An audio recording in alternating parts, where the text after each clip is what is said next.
Cuando el abogado me llamó sobre el testamento de mi tío Ernesto, casi no contesto el teléfono. No habíamos hablado mucho en los últimos años, y jamás esperé que me dejara algo, mucho menos una posada frente al mar completamente operativa, en la costa de Alicante. Recuerdo estar sentada en la mesa de la cocina de nuestro pequeño apartamento en Madrid, mirando fijamente el teléfono mientras el abogado explicaba los detalles. La imagen del Mediterráneo, el sonido de las olas y la idea de empezar de nuevo llenaron mi mente instantáneamente. Mi esposo, Carlos, parecía igualmente sorprendido, aunque no podía distinguir si era emoción o algo más lo que brillaba en sus ojos. ¿Una posada? ¿En serio, Isabel?, preguntó Carlos, inclinándose sobre la mesa. ¿Tu tío Ernesto, el que apenas mencionabas? Asentí, todavía procesando la noticia. El hermano de mi madre. Siempre fuimos cercanos cuando yo era niña, pero después la vida simplemente nos separó. Increíble, murmuró Carlos, y pude ver cómo su mente ya calculaba posibilidades. ¿Sabes cuánto vale una propiedad así en la costa? 2 semanas después, estaba de pie frente a El Faro Azul, la brisa marina enredando mi cabello. El edificio era antiguo pero encantador, de un blanco mediterráneo con contraventanas azules y un porche que olía ligeramente a sal y a cera de madera. Las bugambillas rosas y moradas trepaban por las paredes, dándole vida al lugar incluso en 1900. La quietud de la temporada baja. El sonido constante del mar era como una canción de bienvenida, familiar y nueva al mismo tiempo. Adentro, todo estaba exactamente como mi tío lo había dejado. Suelos de terracota pulidos, fotografías enmarcadas de atardeceres sobre el mar, pequeños tesoros marinos en estanterías de madera, y el tenue aroma a café que parecía impregnado en el aire. Se sentía como entrar en un recuerdo que no sabía que tenía. La señora Dolores, una mujer mayor que había trabajado con mi tío durante décadas y que había cuidado el lugar desde su fallecimiento, me recibió con los brazos abiertos y ojos llorosos. Señorita Isabel, qué alegría verla después de tantos años. Su tío siempre decía que usted regresaría algún día. Me abrazó con la familiaridad de quien me había visto crecer. Este lugar la estaba esperando. Me mostró las 6 habitaciones, cada una con nombres de vientos mediterráneos. Levante, Poniente, Tramontana, todas con vistas al mar y decoradas con sencillez pero con cariño. La cocina era amplia, con azulejos andaluces y hierbas frescas creciendo en macetas junto a la ventana. El comedor tenía mesas de madera donde los huéspedes desayunaban mientras contemplaban el amanecer sobre el agua. Carlos llevó nuestras maletas adentro, ya hablando sobre renovaciones y cómo podríamos modernizar el lugar para atraer a 1900 un público más exclusivo. Podríamos derribar esta pared, dijo, señalando hacia el salón común donde los huéspedes solían reunirse por las tardes.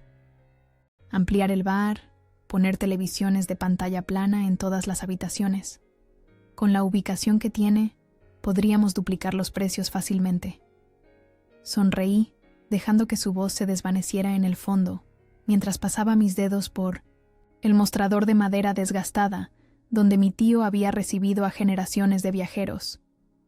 En mi mente, ya estaba imaginando mañanas tranquilas en el porche, solo yo, el mar y el suave murmullo de las olas. Esa noche, después de que Carlos se durmiera, encontré un sobre en el cajón del escritorio de la pequeña oficina. Tenía mi nombre escrito con la letra temblorosa de mi tío. Dentro había una carta y una fotografía antigua. Yo de niña, sentada en ese mismo porche, comiendo un helado mientras mi tío señalaba algo en el horizonte. Querida Isabel, comenzaba la carta. Si estás leyendo esto, significa que has regresado al lugar donde siempre fuiste más feliz. Este rincón del mundo ha sido mi hogar durante 40 años, y ahora es tuyo.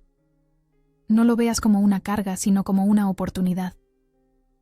El Faro Azul no es solo una posada. Es un refugio para almas inquietas, un lugar donde la gente viene a encontrarse a sí misma frente al mar. Cuídalo como yo lo hice, y él te cuidará a ti. y recuerda lo que siempre te decía cuando eras pequeña. Las olas siempre regresan a la orilla, sin importar cuán lejos viajen. Las lágrimas corrieron por mis mejillas mientras los recuerdos regresaban, veranos interminables corriendo por la playa, ayudando a mi tío a servir el desayuno a los huéspedes, escuchando sus historias de viajes por tierras lejanas. Este lugar había sido mi verdadero hogar, mucho antes de mi apartamento en Madrid, mucho antes de Carlos. En los días siguientes, me sumergí en la rutina de la posada. Me levantaba temprano con Dolores para preparar el desayuno. Pan recién horneado, tomate rallado, aceite de oliva, café fuerte. Aprendí los nombres de los pescadores locales que traían la pesca del día, de los proveedores de vino y queso, de los vecinos que venían a tomar un café por la tarde. Carlos pasaba la mayor parte de su tiempo haciendo llamadas en la terraza, hablando con empresas de reformas y con su familia en Madrid. Lo dejé ser, disfrutando de mi reconexión con este lugar que parecía despertar algo dentro de mí. Por las noches, mientras el sonido de las olas rompía contra las rocas, sentía que había regresado a un lugar que nunca debía abandonar. La vida en Madrid, con su ritmo acelerado y sus ambiciones constantes, parecía un sueño lejano. Aquí, con la sal en el aire y el horizonte infinito, podía finalmente respirar. «No entiendo por qué quieres mantener este lugar como está», me dijo Carlos una noche, mientras cenábamos en la terraza. «Podríamos venderlo por una fortuna. Isabel, comprar algo mejor en Madrid, tal vez incluso abrir ese restaurante del que siempre hablé». Lo miré a los ojos, buscando al hombre del que me había enamorado años atrás. ¿Cuándo habíamos empezado a querer cosas tan diferentes? Este lugar significa mucho para mí, Carlos. No todo se trata de dinero. Él suspiró, como si yo fuera una niña que no entendía el mundo real. «Ya veremos», dijo finalmente, con una sonrisa que no llegó a sus ojos. «Cuando termine la temporada baja, hablaremos de nuevo». Asentí, pero algo dentro de mí sabía que esta conversación era solo el comienzo de algo más grande. Mientras el sol se hundía en el horizonte, pintando el cielo de naranja y púrpura, sentí que estaba exactamente donde debía estar. Lo que no sabía entonces era cuánto tendría que luchar para quedarme. Durante los primeros días, todo fue tal como había esperado. Me despertaba temprano, preparaba café y caminaba descalza por la orilla del mar. La pequeña posada comenzaba a cobrar vida nuevamente. Dolores me enseñaba los secretos de cada habitación, las pequeñas manías de las tuberías antiguas y las historias de los huéspedes más memorables que habían pasado por el Faro Azul. Su tío tenía un don para hacer que todos se sintieran en casa, me dijo una tarde mientras limpiábamos juntas las ventanas que daban al mar. Nunca rechazó a nadie que necesitara un lugar para quedarse, aunque no pudieran pagar mucho. Carlos, por su parte, pasaba la mayor parte de su tiempo al teléfono, hablando con gente de su familia y con amigos en Madrid. No le di mucha importancia. Al principio, siempre había sido cercano a ellos, y supuse que simplemente estaba compartiendo nuestras buenas noticias, o quizás incluso pidiendo consejos sobre cómo manejar una posada. Una mañana, mientras servía el desayuno a una pareja de ancianos alemanes que llevaban viniendo cada primavera desde hacía 20 años, Carlos apareció con una sonrisa inusualmente amplia. «¿Recuerdas que mencioné a mi primo Javier que está en el negocio hotelero?», dijo sirviéndose café. «Viene hoy para echar un vistazo al lugar. Tiene algunas ideas fantásticas para renovarlo». Fruncí el ceño. «No recuerdo haber acordado ninguna renovación todavía, Carlos». Él agitó la mano como quitándole importancia. «Solo viene a dar su opinión profesional, Isa. No hay compromiso». Pero cuando Javier llegó esa tarde, no venía solo.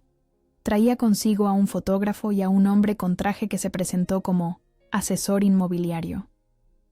Mientras Carlos les mostraba la posada, hablando de potencial sin explotar y clientela premium, sentí un nudo formándose en mi estómago.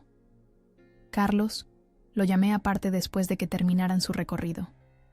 «¿Qué está pasando realmente?», No estoy buscando vender ni transformar completamente este lugar. Isabel, sé razonable, respondió con ese tono condescendiente que había comenzado a usar conmigo. Esta posada está atrapada en el pasado. Si queremos que sea rentable... Ya es rentable, interrumpí. Dolores me mostró los libros.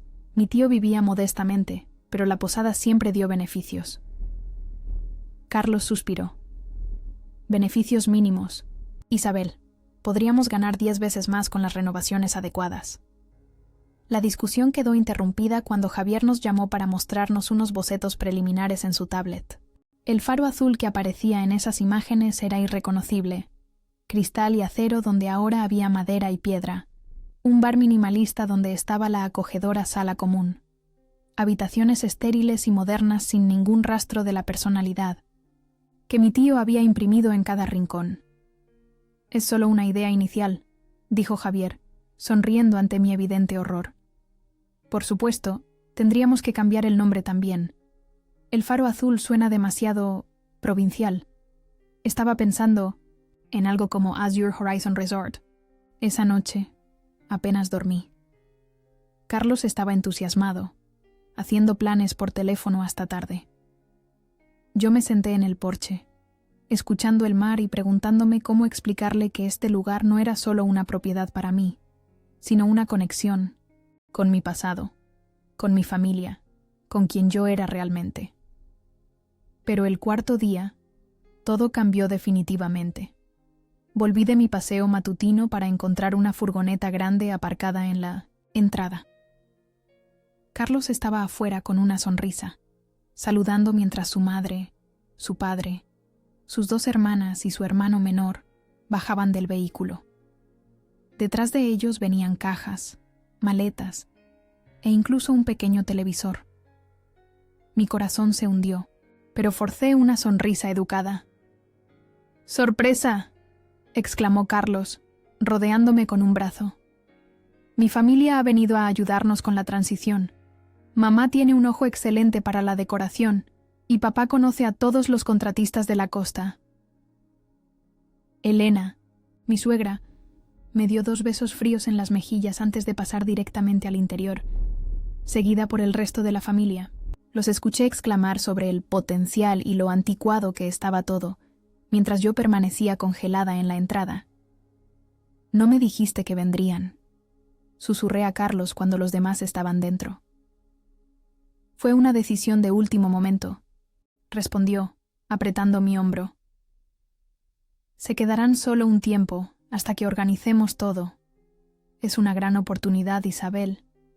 Mi padre incluso está dispuesto a invertir en las renovaciones. El salón, que había sido tranquilo y espacioso, de repente estaba abarrotado de maletas y cajas. La madre de Carlos tomó la suite principal sin preguntar. Sus hermanas reclamaron otra habitación. Su hermano se instaló en la que tenía el mejor acceso a Internet. Y de alguna manera, Carlos y yo terminamos trasladándonos al dormitorio, más pequeño en la parte trasera de la casa, el que usaba Dolores cuando se quedaba a dormir. Me dije a mí misma que era temporal. Quería creerle. Esa tarde, mientras preparaba la cena, que ahora debía ser para 8 personas en lugar de 2, Elena entró en la cocina y comenzó a abrir armarios y cajones, evaluando el contenido con un gesto de desaprobación. Todo esto tendrá que irse, dijo, señalando la vajilla de cerámica local que mi tío había coleccionado durante años. Necesitamos algo más uniforme, más moderno. Esta vajilla tiene valor sentimental, respondí, intentando mantener la calma. Además, a los huéspedes les encanta su autenticidad. Elena me miró como si yo fuera una niña obstinada. Isabel, querida, debes entender que este ya no es el pequeño negocio de tu tío. Si vamos a convertirlo en un destino de lujo, todo tiene que transmitir exclusividad. Mordí mi lengua para no responder algo de lo que me arrepentiría. En vez de eso, seguí cortando verduras para la paella que estaba preparando. Una receta que Dolores me había enseñado el día anterior. Durante la cena, la familia de Carlos dominó la conversación. Hablaron sobre demoler paredes, cambiar toda la fontanería, contratar personal nuevo, profesional, según Elena, como si Dolores no lo fuera después de 30 años, y eventualmente expandirse, comprando las propiedades vecinas. Imagina, un complejo que ocupe toda esta parte de la costa, dijo Alfonso, el padre de Carlos, gesticulando con su copa de vino. Piscinas, spa, quizás incluso un pequeño campo de golf. Pero eso destruiría el carácter del pueblo, protesté. Además, muchas de esas propiedades pertenecen a familias locales desde generaciones. Alfonso rió condescendientemente. Todo tiene un precio, Isabel. Es solo cuestión de encontrarlo. Esa noche, Carlos y yo tuvimos nuestra primera discusión seria. Le dije que me sentía abrumada, que todo iba demasiado rápido, que este no era el plan que habíamos discutido. No. Discutimos ningún plan, Isabel, respondió irritado. Tú solo has estado jugando a la posadera mientras yo intento asegurar nuestro futuro financiero. ¿Y qué hay de Dolores? Ha trabajado aquí toda su vida. Tu madre ya está hablando de despedirla. Carlos se encogió de hombros. Se le dará una buena indemnización. Es parte del negocio, Isabel. No puedes mantener a alguien solo por sentimentalismo. Me dormí con lágrimas en los ojos, preguntándome cómo habíamos llegado a este punto. Al día siguiente, cuando bajé a la cocina temprano, encontré a Elena reorganizando los armarios. Ya había empaquetado la vajilla de mi tío en cajas, marcadas como donación. No te preocupes, querida, dijo al ver mi expresión. He encargado un juego nuevo que llegará la próxima semana, blanco minimalista, muy elegante. Durante los días siguientes, la familia de Carlos comenzó a tomar control de cada aspecto de la posada. Su hermano Daniel instaló un nuevo sistema, de reservas en línea sin consultarme, eliminando el viejo libro donde mi tío anotaba a mano cada huésped.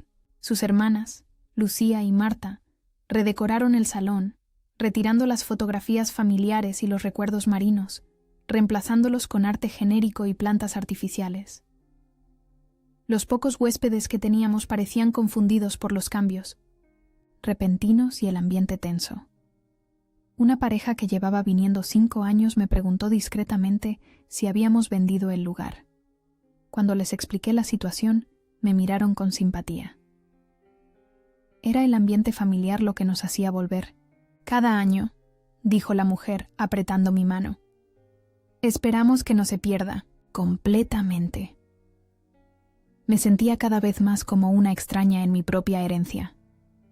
Carlos apenas me consultaba nada, tomando decisiones con su familia como si yo no existiera.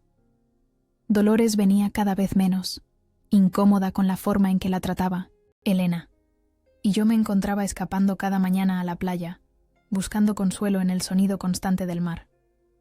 Esa noche no podía dormir. La casa estaba llena de voces amortiguadas, pasos y el zumbido del viejo refrigerador que Elena había declarado completamente inaceptable y que sería reemplazado la semana siguiente. Decidí levantarme a por un vaso de agua, esperando que el ritual simple me ayudara a conciliar el sueño.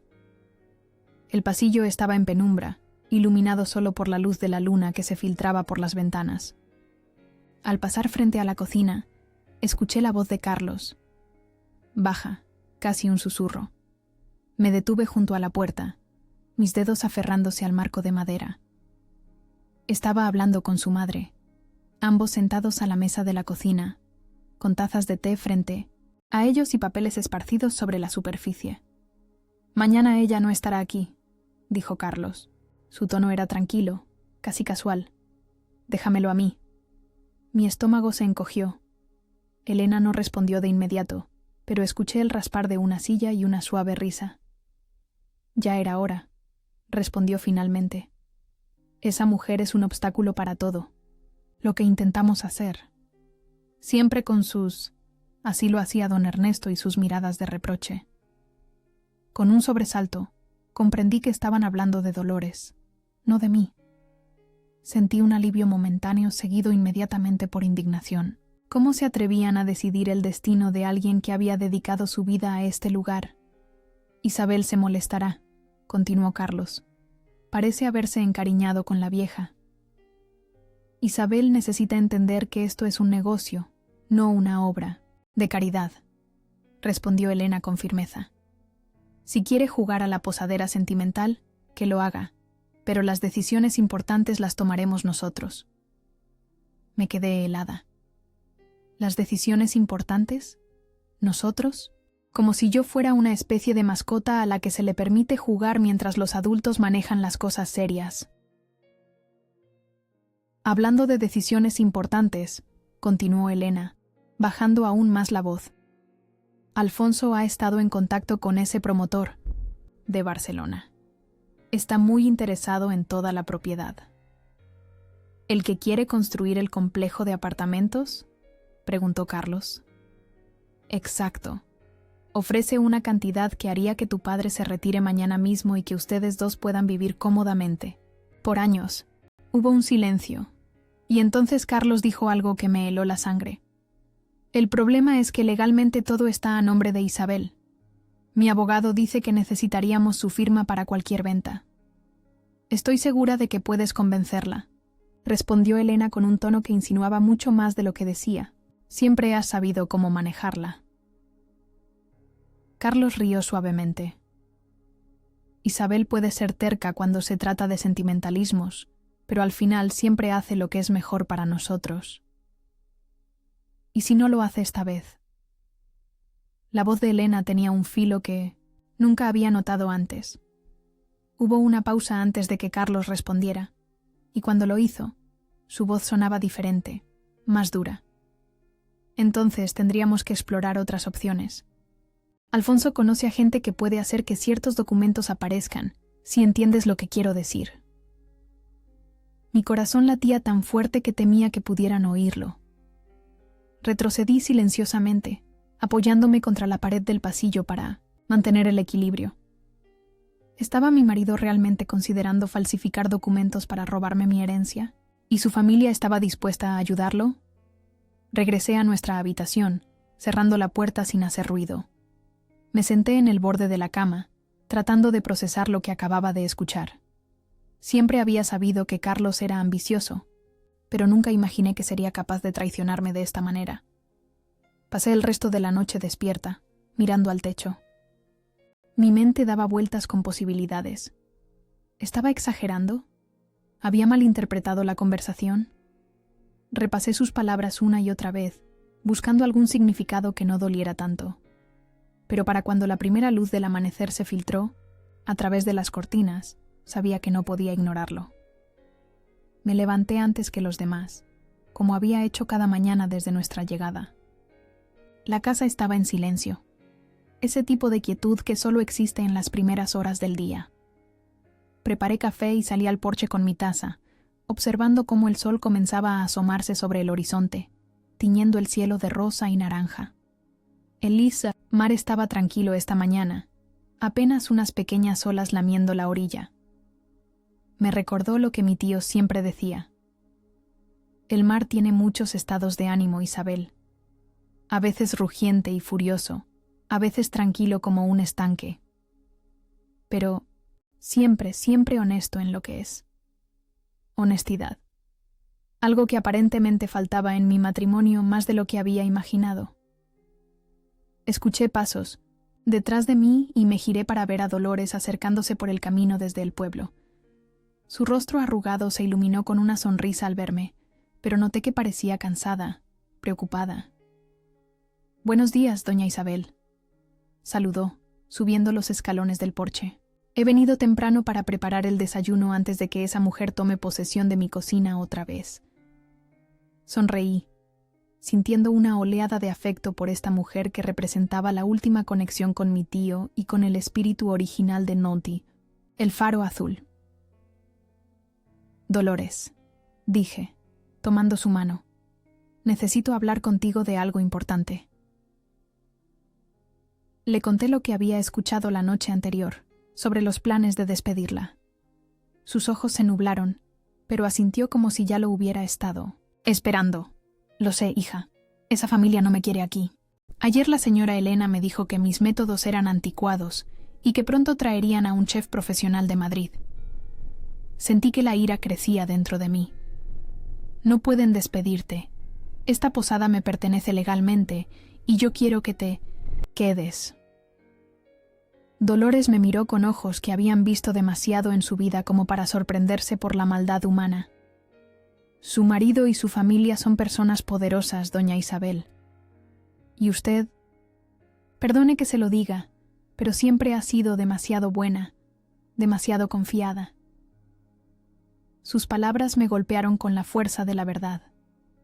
Siempre había cedido ante Carlos, convenciéndome de que su visión del mundo era más realista que la mía, que sus ambiciones eran por nuestro bien común. ¿Cuándo había empezado a perderme a mí misma en ese proceso? Ya no más, dije, más para mí que para Dolores. Esta posada es mi herencia, y no dejaré que la conviertan en algo que mi tío hubiera odiado. Dolores apretó mi mano, una sonrisa triste en sus labios. Don Ernesto estaría orgulloso de oírla hablar así. Siempre decía que usted tenía el corazón en el lugar correcto, pero que necesitaría tiempo para encontrar su voz. Entramos juntas a la cocina y comenzamos a preparar el desayuno como habíamos hecho cada mañana. Había algo diferente en el aire, una determinación que no había sentido antes. Mientras batía los huevos para la tortilla, tomé una decisión. Llamaría al abogado que había manejado el testamento de mi tío. Necesitaba saber exactamente cuáles eran mis derechos y qué podía hacer para proteger el Faro Azul. A media mañana, la familia de Carlos comenzó a aparecer, uno por uno, bostezando y quejándose de los colchones incómodos y del ruido de las gaviotas. Carlos fue el último en bajar, con el pelo húmedo de la ducha y una expresión de sorpresa al verme cocinando con Dolores, como si no hubiera escuchado su conversación de la noche anterior. «Buenos días», dijo, acercándose para besarme. Dejé que lo hiciera, manteniendo mi rostro neutral. «¿Has dormido bien?» «No mucho», respondí honestamente. Tenía muchas cosas en la cabeza. Me miró con lo que intentaba ser preocupación, pero ahora podía ver la falsedad detrás de su expresión. ¿Cómo no lo había notado antes? ¿Quieres hablar sobre ello?, preguntó, sirviéndose café. Negué con la cabeza. Más tarde, quizás. Ahora tengo que terminar de preparar el desayuno. La mañana transcurrió con aparente normalidad. La familia de Carlos discutió sus planes para el día, que incluían reunirse con contratistas y visitar tiendas de muebles en la ciudad cercana. Yo asentía y sonreía en los momentos adecuados, interpretando el papel de la esposa complaciente mientras mi mente trabajaba a toda velocidad. Cuando todos salieron después del desayuno, me quedé sola con Dolores. Saqué mi teléfono y busqué el número del abogado, Ramón Salgado, que había manejado el testamento de mi tío. «Doña Isabel, ¿está segura de que quiere hacer esto?», preguntó Dolores mientras limpiaba la mesa. Su marido podría enfadarse mucho. La miré, sintiendo una claridad que no había experimentado en años. Estoy cansada de preocuparme por el enfado de Carlos, Dolores. Es hora de que me preocupe. Por lo que yo quiero. Por lo que es correcto. Marqué el número y esperé. Cuando el abogado respondió, expliqué brevemente la situación y le pedí una cita urgente. Afortunadamente, podía recibirme esa misma tarde en su despacho en el 1900 Centro Pueblo. «Volveré en unas horas», le dije a Dolores. «Si Carlos o su familia preguntan por mí, diles que fui al mercado». Ella asintió, una nueva luz de respeto en sus ojos. «Tenga cuidado, doña Isabel. Y recuerde lo que siempre decía su tío. En el mar y en el amor, la valentía es tan importante como la prudencia». Mientras caminaba hacia el pueblo por el sendero junto al mar, sentí que algo dentro de mí, algo que había estado dormido durante mucho tiempo, comenzaba a despertar. El sonido constante de las olas me daba fuerza, recordándome que algunas cosas, como el mar, permanecen fieles a su naturaleza sin importar lo que ocurra a su alrededor. Lo que no sabía entonces era que al regresar a la posada, encontraría algo que cambiaría todo para siempre. La reunión con mí no me siento. El abogado, don Ramón, fue reveladora. En su pequeño despacho en el centro del pueblo, con vistas a la plaza donde los ancianos jugaban dominó bajo los naranjos, revisamos el testamento de mi tío y todos los documentos relacionados con él. Faro azul. La situación es muy clara, doña Isabel, me explicó, ajustándose las gafas mientras señalaba los párrafos relevantes. Su tío fue extremadamente meticuloso. La posada es completamente suya, sin condiciones ni restricciones. Su marido no tiene ningún derecho legal sobre la propiedad, ni siquiera como parte de bienes gananciales, ya que fue una herencia directa, a su nombre. Sentí una mezcla de alivio y determinación. ¿Y si intentan manipular documentos o falsificar mi firma? Don Ramón me miró por encima de sus gafas, su expresión grave. Eso sería un delito muy serio, doña Isabel. Si tiene razones para creer que podría ocurrir, deberíamos tomar medidas preventivas de inmediato. Salí de su despacho con un plan claro y varios documentos importantes en mi bolso. El cielo se había oscurecido mientras estaba dentro, y ahora unas nubes de tormenta se acumulaban sobre el mar. El viento había aumentado, trayendo consigo el olor a lluvia y a sal. Decidí apresurarme para llegar a la posada antes de que la tormenta estallara. Cuando doblé la esquina del camino costero y el faro azul apareció a la vista, me detuve en seco. Había un camión de mudanzas aparcado en la entrada, y varios hombres cargaban cajas y muebles en él. Mi corazón se aceleró mientras me acercaba corriendo. En el porche, Elena dirigía la operación como un general en batalla, señalando qué debía ir en el camión y qué debía quedarse. Carlos estaba al teléfono, caminando de un lado a otro con gestos agitados. «¿Qué está pasando aquí?», pregunté, mi voz más firme de lo que esperaba. Elena se giró, fingiendo sorpresa. «Isabel, pensábamos que estarías fuera todo el 20% día. Estamos haciendo espacio para los nuevos muebles que llegarán mañana». «Sacando mis cosas de mi propia casa, querrás decir», respondí, señalando una caja donde reconocí mis libros y fotografías personales. Carlos terminó su llamada y se acercó, su expresión una mezcla de irritación y falsa preocupación. «Isabel, esto es por el bien del negocio. Necesitamos presentar una imagen coherente, y tantos objetos personales distraen de la experiencia que queremos crear». «¿La experiencia que quieren crear?», repetí, la ira creciendo dentro de mí. «Esta es mi posada, Carlos. Mía, no tuya, no de tu familia, y nadie me ha consultado sobre ninguno de estos cambios». «Cariño, estás siendo irracional», dijo, intentando tomarme del brazo. Me aparté. «Hemos estado discutiendo estos planes durante días. Si no has prestado atención, no es culpa nuestra». En ese momento, uno de los trabajadores salió con una caja que reconocí de inmediato. Contenía los álbumes de fotos de mi tío, su colección de conchas marinas y las cartas que me había escrito a lo largo de los años. «Eso no va a ninguna». «¡Parte!», dije, interponiéndome entre el trabajador y el camión. «Isabel». La voz de Elena tenía un filo de advertencia. «No montes una escena delante de los trabajadores. Es de mal gusto». Ignorándola, tomé la caja de los brazos del confundido trabajador y la llevé de vuelta al interior. Cuando volví a salir, la familia de Carlos se había reunido en el porche, todos mirándome como si fuera yo quien estuviera actuando de forma irrazonable. «Esto ha ido demasiado lejos», dije. «Quiero que detengan la mudanza ahora mismo. Nada más sale de esta casa sin mi permiso explícito». Alfonso, el padre de Carlos, dio un paso adelante.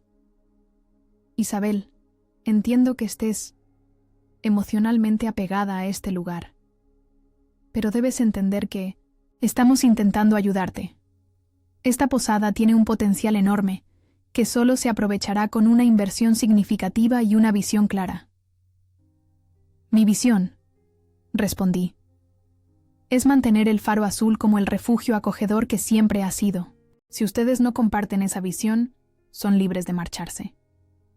Se hizo un silencio tenso. Carlos me miraba como si no me reconociera. Finalmente, Hizo un gesto a los trabajadores para que detuvieran lo que estaban haciendo.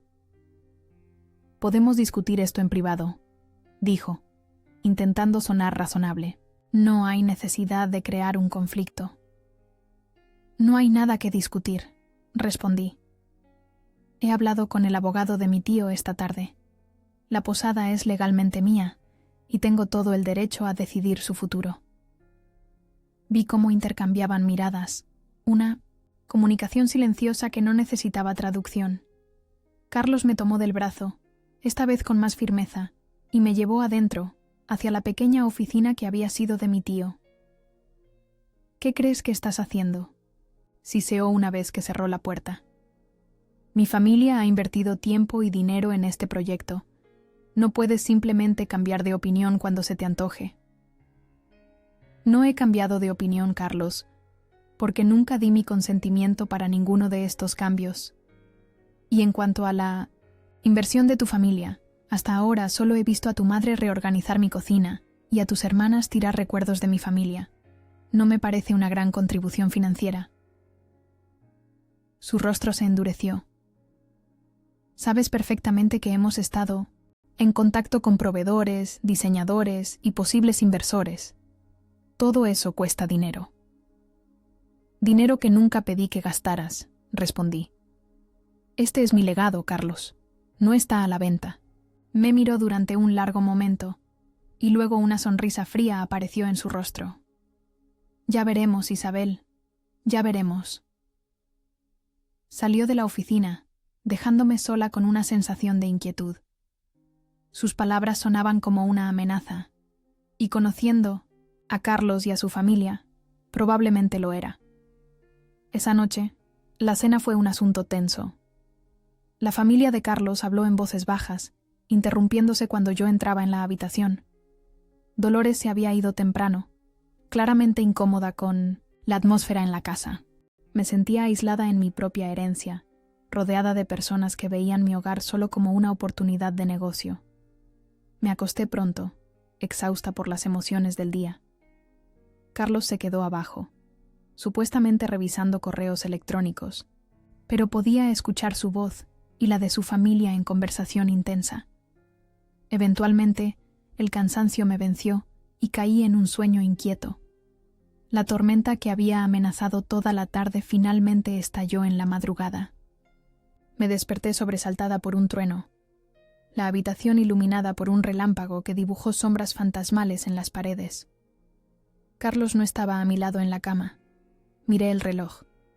Las 4 de la mañana.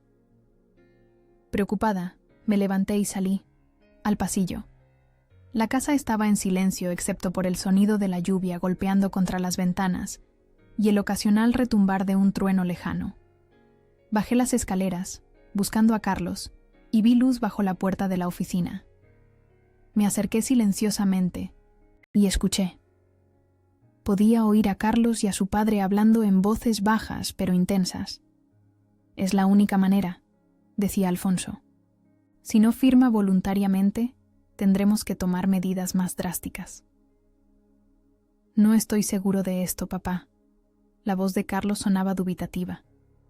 «Es ilegal, y si nos descubren...». «No nos descubrirán si lo hacemos bien. Mi contacto es un profesional. Ha hecho esto antes. Nadie cuestionará la validez de los documentos». Me quedé helada. Estaban planeando falsificar mi firma en algún tipo de documento, tal como había temido. Di un paso atrás, intentando procesar lo que acababa de escuchar, cuando mi pie hizo crujir una tabla del suelo. Las voces en la oficina se detuvieron abruptamente. «¿Hay alguien ahí?», llamó Carlos. Sin responder, me apresuré a subir las escaleras y regresé a la habitación, cerrando la puerta suavemente detrás de mí. Mi mente trabajaba a toda velocidad. Necesitaba hacer algo, pero ¿qué? No podía enfrentarme a ellos, directamente. No cuando claramente estaban dispuestos a recurrir a medios ilegales para conseguir lo que querían. Me acosté, fingiendo dormir cuando Carlos finalmente regresó a la habitación media hora después. Su peso hundió el colchón a mi lado y contuve la respiración, esperando que no notara que estaba despierta. Eventualmente, su respiración se volvió regular, señalando que se había dormido. Pero yo permanecí despierta, mirando cómo la tormenta gradualmente daba paso al amanecer, los primeros rayos de sol filtrándose a través de las cortinas. Tomé una decisión. Necesitaba actuar ahora, antes de que fuera demasiado tarde. Me levanté silenciosamente, me vestí y empaqué algunas pertenencias esenciales en una pequeña maleta. Guardé los documentos importantes que el abogado me había dado, junto con las escrituras originales de la posada que había encontrado entre las cosas de mi tío. Luego, salí de la habitación sin mirar atrás. Cuando di un paso fuera, hacia la fresca mañana después de la tormenta, el aire olía a tierra mojada y a mar. El cielo estaba despejado ahora, de un azul intenso que parecía prometer un nuevo comienzo. Me dirigí hacia el pueblo, donde sabía que don Ramón estaría abriendo su despacho en unas horas. Lo que no esperaba era lo que encontraría al regresar a El Faro Azul esa tarde. Cuando regresé a El Faro Azul esa tarde, después de pasar horas con don Ramón organizando la protección legal de mi propiedad, me encontré con una escena que jamás olvidaré. Allí, en la entrada de la posada, estaban mis pertenencias personales. Ropa, libros, fotografías, incluso mi colección de conchas marinas. Todo metido en bolsas negras de basura alineadas ordenadamente en la acera. Algunas de las bolsas ya estaban abiertas, con mis vestidos de verano y blusas derramándose sobre el concreto húmedo después de la tormenta. Me detuve en seco, sintiendo cómo mi corazón se contraía dolorosamente. Una cosa era amenazar con cambios en la posada, y otra muy distinta era este acto de desprecio tan directo, tan personal. El mensaje era claro. Yo ya no era bienvenida en mi propia herencia. Carlos apareció, en la puerta, brazos cruzados, su expresión indescifrable. Detrás de él, su familia se movía por la casa como si nada inusual estuviera sucediendo. Su madre colocaba un jarrón con flores artificiales en la mesa de entrada. Su padre revisaba unos papeles en el salón, sus hermanas reorganizaban los muebles. Nadie dijo una palabra al verme allí de pie, contemplando mis pertenencias arrojadas como desperdicios. En ese momento, algo dentro de mí, algo que había estado acumulándose durante días, quizás incluso años, alcanzó su punto de ruptura. Pero en lugar de la explosión que Carlos probablemente esperaba, sentí una extraña calma apoderarse de mí. La realización fue tan clara, tan cristalina, que casi me hizo reír. Carlos había subestimado completamente la situación. Y más importante aún, me había subestimado a mí. Levanté la mirada más allá de él, hacia el mar que se extendía, infinito bajo el cielo de la tarde. El sonido de las olas era constante, imperturbable, anclándome en ese momento de claridad absoluta. Y entonces hice algo que claramente desconcertó a Carlos. Sonreí. No era una sonrisa de alegría, sino de revelación. Una sonrisa que reconocía la manipulación, la traición, pero que también entendía mi propio poder en esta situación. Carlos esperaba verme rota, desesperada, quizás incluso suplicándole que me permitiera quedarme. Pero la verdad era que el Faro Azul era mío, legal y completamente. Mi tío había sido muy claro en su testamento, y ahora yo también tenía las medidas legales necesarias para proteger mi herencia. ¿De qué te ríes?, preguntó Carlos, descruzando los brazos, claramente desconcertado por mi reacción. De lo poco que me conoces, respondí, mi voz sorprendentemente firme. De lo mucho que has malinterpretado todo esto. Di unos pasos hacia él, sintiendo una confianza que no había experimentado en años. Estas bolsas, dije, señalando mis pertenencias, son solo objetos, Carlos. Pueden reemplazarse. Pero esta posada, el Faro Azul, es mi legado. Y por si no ha quedado claro hasta ahora, no pienso renunciar a él. Carlos sonrió con condescendencia, recuperando su compostura. Isabel, sé razonable. Mi familia ha invertido ya considerable tiempo y recursos en este proyecto. Las renovaciones comenzarán la próxima semana. El contrato con el diseñador ya está firmado. ¿Y quién firmó ese contrato, Carlos? Porque yo no lo hice, y soy la única propietaria legal de este establecimiento. Su sonrisa vaciló ligeramente. Somos un matrimonio, Isabel. Lo que es tuyo es mío también. Negué con la cabeza. No en este caso. He pasado la mañana con don Ramón Salgado, el abogado de mi tío. Me ha explicado muy claramente la situación. Legal. Esta propiedad fue heredada directamente a mi nombre, y según la ley española, no forma parte de los bienes gananciales de nuestro matrimonio. No tienes ningún derecho legal sobre el faro azul. Vi cómo su rostro cambiaba, la confianza, dando paso a algo más calculador, más frío. Detrás de él, su madre había dejado de arreglar las flores y ahora nos observaba con atención. Además, continué, sacando un sobre de mi bolso, don Ramón ha preparado una serie de documentos legales, una orden de alejamiento provisional, por si fuera necesaria, y una notificación formal solicitando que tú y tu familia abandonen las instalaciones en las próximas 24 horas. ¿Una orden de alejamiento? Carlos soltó una risa incrédula. ¿En base a qué? En base a la evidencia de que planeabas falsificar mi firma en documentos legales, para empezar. Don Ramón tiene los testimonios de Dolores sobre el acoso que has sufrido de parte de tu familia, y yo misma he documentado la conversación que escuché anoche entre tú y tu padre. Era un farol parcial, no había grabado nada, pero por la expresión de pánico momentáneo que cruzó el rostro de 1960, Carlos, supe que había dado en el blanco. Elena se acercó entonces, su sonrisa perfectamente ensayada. Isabel, querida, creo que todos estamos un poco alterados. ¿Por qué no entramos, nos sentamos y discutimos esto como adultos? No hay nada que discutir, Elena, respondí, manteniendo mi tono firme pero tranquilo. He sido más que paciente, permitiendo que tomaran control de mi casa, que reorganizaran mis cosas, que planificaran el futuro de mi propiedad sin consultarme. Esa paciencia se ha terminado. Alfonso apareció entonces en la puerta, su rostro enrojecido de irritación. ¿Qué está pasando aquí? ¿Por qué no entras de una vez, Isabel? Estás haciendo el ridículo delante de todo el vecindario.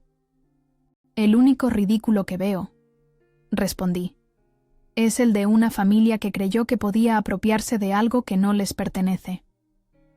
Una pequeña multitud comenzaba a formarse a cierta distancia. Reconocí a algunos pescadores locales, a la panadera del pueblo y a algunos vecinos que habían conocido a mi tío.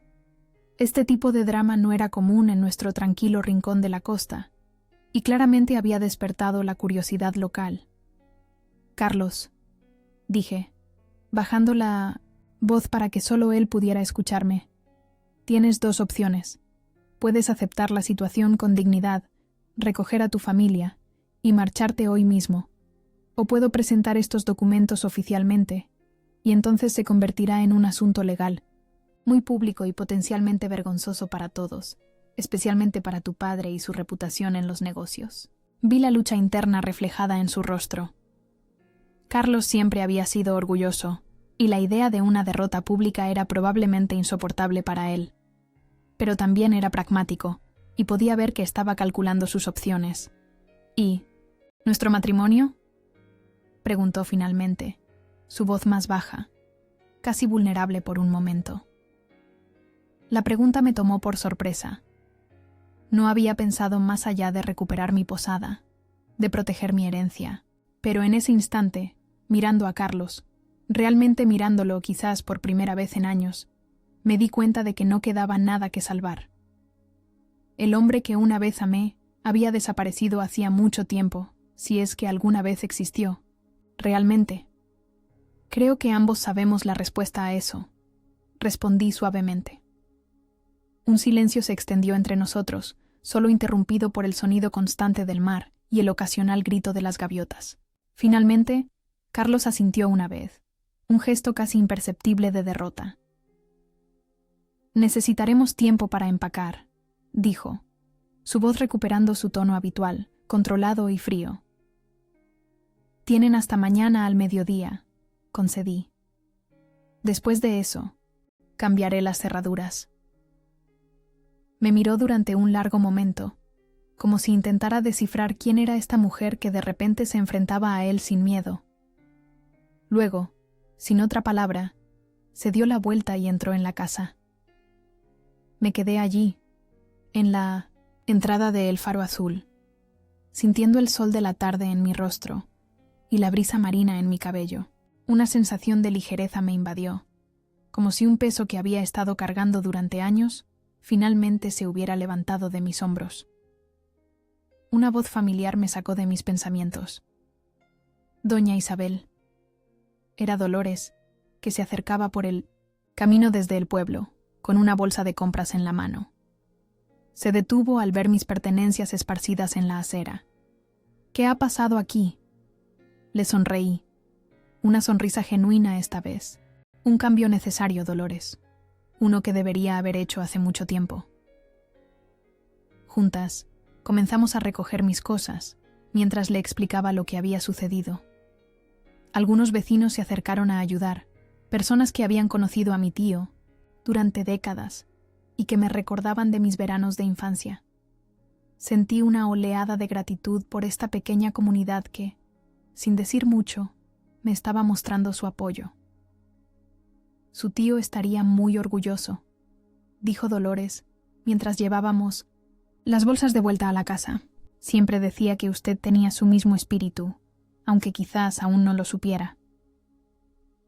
Esa noche, Carlos y su familia cenaron en silencio en un rincón del comedor, mientras yo me senté en el porche con Dolores y Paco, un viejo pescador que había sido amigo cercano de mi tío. Compartimos una botella de vino local y historias de los primeros días de El Faro Azul. «Tu tío compró este lugar, cuando nadie creía en él», contó Paco, su voz ronca por años de cigarrillos y viento marino. Era poco más que una ruina entonces, pero él veía lo que podía llegar a ser. No un hotel de lujo, sino un hogar lejos del hogar para quienes lo necesitaran. Mientras escuchaba, sentí que algo dentro de mí finalmente encajaba en su lugar.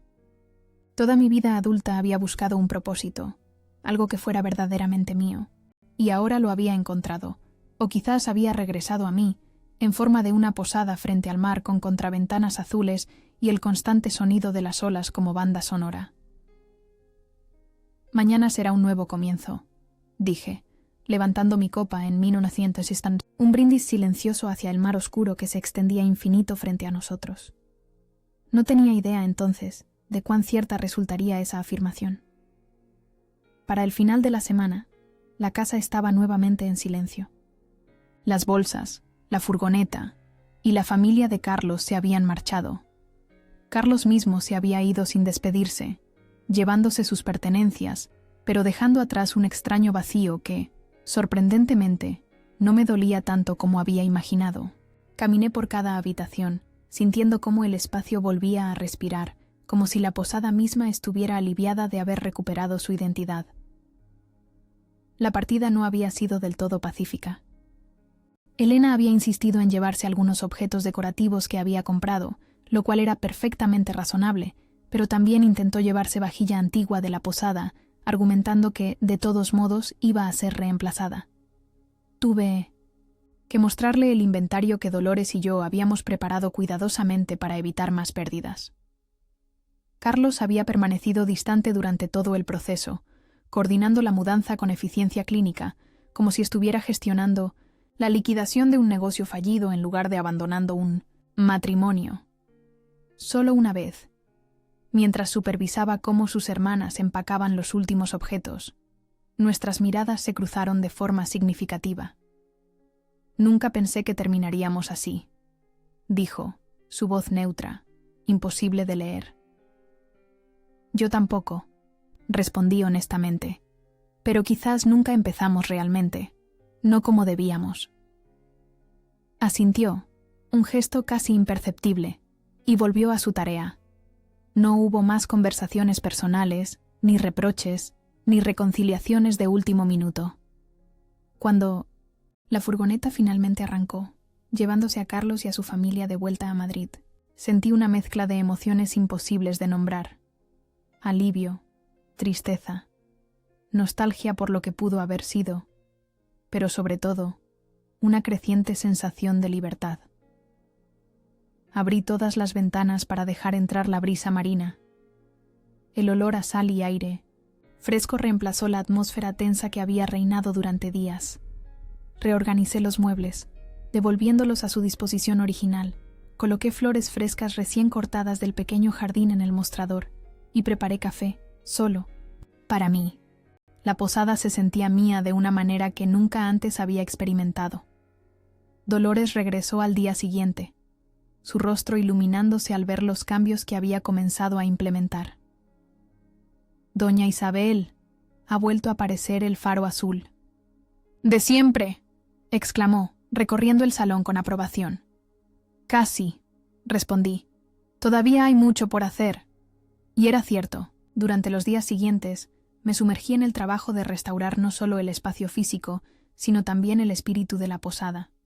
Rescaté fotografías enmarcadas que habían sido relegadas al desván, desempolvé los viejos libros de visitas que contaban la historia de décadas de huéspedes, y recuperé la vajilla tradicional que Elena había intentado reemplazar con porcelana industrial. Paco, el viejo pescador, me presentó a su sobrino Miguel, un carpintero local que reparó con cariño las contraventanas azules descoloridas por el sol y el antiguo mostrador de madera que mostraba décadas de uso. Dolores me enseñó las recetas tradicionales que mi tío servía en los desayunos: tortillas esponjosas, pan con tomate rallado y aceite de oliva local, zumo de naranja recién exprimido.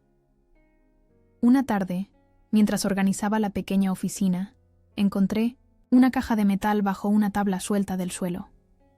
Dentro había más cartas de mi tío, fotografías antiguas de la posada en sus primeros días y un pequeño cuaderno desgastado que resultó ser su diario personal. Pasé horas leyéndolo, descubriendo aspectos de él que nunca había conocido. Sus dudas al principio, sus alegrías cuando la posada comenzó a prosperar, sus reflexiones sobre las personas que habían pasado por sus puertas. Hoy llegó una familia de Barcelona, decía una entrada de hacía 20 años. Padres jóvenes con una niña pequeña. Isabel los adoró. Le enseñé a la pequeña a buscar caracoles en la playa. Hay algo especial en ver el mar a través de los ojos de un niño. Me sorprendí llorando al leer esas palabras, recordando vagamente aquel día, aquel momento que para mí había sido solo uno más en mis veranos despreocupados, pero que mi tío había considerado lo suficientemente significativo como para registrarlo. A medida que pasaban los días, el faro azul comenzó a recuperar vida. Los antiguos clientes, al enterarse de que la posada seguía en manos de la familia, empezaron a llamar para hacer reservas para el verano. Dolores retomó su papel como alma de la cocina, y yo descubrí que tenía un talento natural para la hospitalidad que no sabía que poseía. Una mañana, mientras desayunaba en el porche, contemplando cómo el sol se reflejaba en el mar como millones de diamantes danzantes, sonó el teléfono. Era don Ramón, el abogado. Buenos días, doña Isabel. Llamo para informarle que los papeles del divorcio ya están en trámite.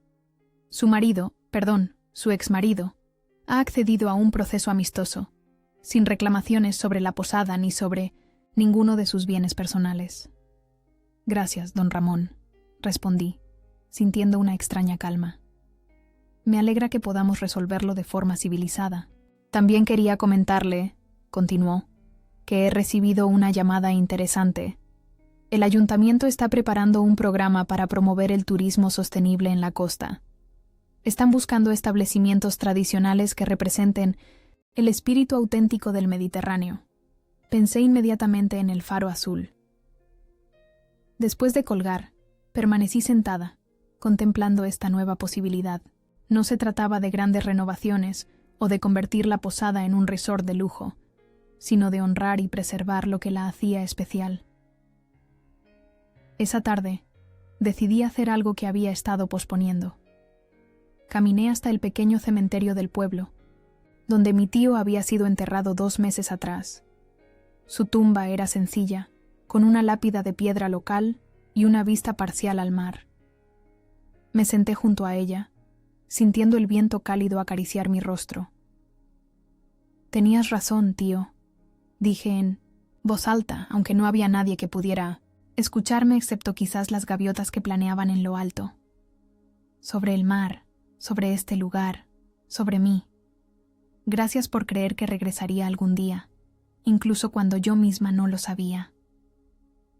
Dejé un pequeño ramo de flores silvestres que había recogido en el camino y regresé a la posada con el corazón ligero.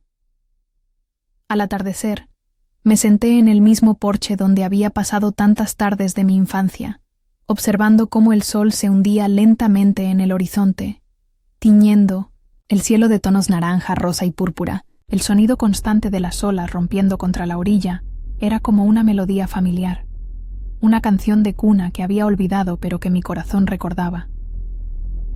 Dolores salió a unirse a mí, trayendo 2 copas y una botella de vino local. «Para celebrar», dijo, sentándose en la mecedora junto a la mía. «¿Qué celebramos?», pregunté, aunque no pude evitar sonreír. «Los nuevos comienzos», respondió ella, sirviendo el vino, «y los viejos finales». Brindamos en silencio, contemplando cómo las primeras estrellas comenzaban a aparecer en el cielo cada vez más oscuro. A lo lejos, las luces de un barco pesquero parpadeaban, y desde algún lugar en el pueblo llegaba el sonido amortiguado de música y risas. «¿Sabe qué me dijo su tío una vez?», comentó Dolores después de un rato. «Que las mejores historias son las que no planeamos, las que nos encuentran cuando menos lo esperamos». Sonreí, pensando en el giro inesperado que había tomado mi vida. Hacía apenas un mes, estaba atrapada en una rutina monótona en Madrid, en un matrimonio que se había convertido más en una sociedad de conveniencia que en una unión de amor.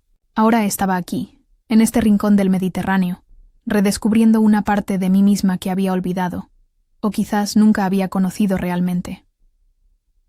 La noche siguiente llegaron nuestros primeros huéspedes desde la partida de Carlos.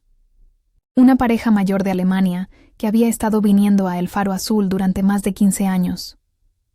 Al verme tras el mostrador, sus rostros se iluminaron con reconocimiento. «Isabel, la pequeña Isabel», exclamó Hans, el marido. «¿Te acuerdas de nosotros? Solías ayudar a tu tío a servir el desayuno cuando eras así de alta», añadió, señalando la altura de una niña. «Por supuesto que me acuerdo», respondí, sorprendida de que realmente lo hacía. «Ustedes me enseñaron mis primeras palabras, en alemán». Esa noche, cenamos juntos en la terraza, compartiendo recuerdos y historias bajo las estrellas. Me contaron cómo habían descubierto el Faro Azul por casualidad, durante un viaje improvisado, y cómo había sido amor a primera vista, cómo habían vuelto año tras año, trayendo a sus hijos y luego a sus nietos, cómo mi tío se había convertido en un amigo. «Estábamos preocupados cuando supimos de su fallecimiento», confesó Margarete, la esposa. «Temíamos que el Faro Azul desapareciera o cambiara completamente. Hay tantos hoteles genéricos ahora, sin alma, sin historia. Mientras yo esté aquí», prometí, «el Faro Azul mantendrá su espíritu». Los días se convirtieron en semanas, y las semanas en meses. Poco a poco, la posada volvió a llenarse de vida y de huéspedes. Contraté a la hija de Paco, Marina, para que me ayudara con las reservas y la administración. Su inglés fluido y su conocimiento de informática complementaban perfectamente mi enfoque más tradicional y la experiencia culinaria de Dolores. Una mañana de finales de verano, mientras los 3 compartíamos el café antes de que comenzara el ajetreo del día, Marina sugirió crear un pequeño huerto en el terreno trasero para cultivar hierbas aromáticas y algunos vegetales para la cocina. «Mi abuelo siempre dice que la mejor comida viene de lo que crece a menos de 1 kilómetro de donde se come», dijo, sus ojos brillando con entusiasmo.